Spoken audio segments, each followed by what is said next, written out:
Lorenzo Fiamengo, capitano del Volley Treviso Under 14, campione della Coppa Veneto Under 14 maschile, appunto 3-1 sul volleyball Gemona al Palafabris. Che emozioni hai in questo momento? È bellissimo, non è il primo anno dell'Under 14 a cui partecipo e vincere subito una Coppa Veneto è una cosa fantastica. È uno dei tornei più importanti e belli dell'anno.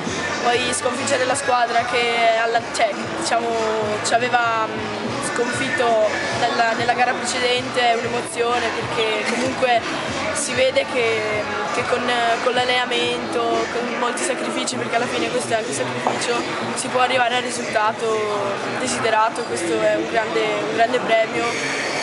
Secondo me è un grande premio. Che cosa ha fatto la differenza oggi secondo te? Ha fatto la differenza che c'erano due grandi attaccanti che l'altra volta non c'erano, che hanno contribuito soprattutto a muro perché passavano veramente pochi palloni. Nominiamoli, se no si offendono. Sì, Migliorin, Tommaso Migliorin e Gabriele Carpura, ma soprattutto ha determinato, questa partita è stata determinata dalla voglia, dalla convinzione che avevamo di vincere per prenderci anche una rivincita ed è un risultato meritato, ce lo siamo guadagnati con i nostri mezzi, senza alcun...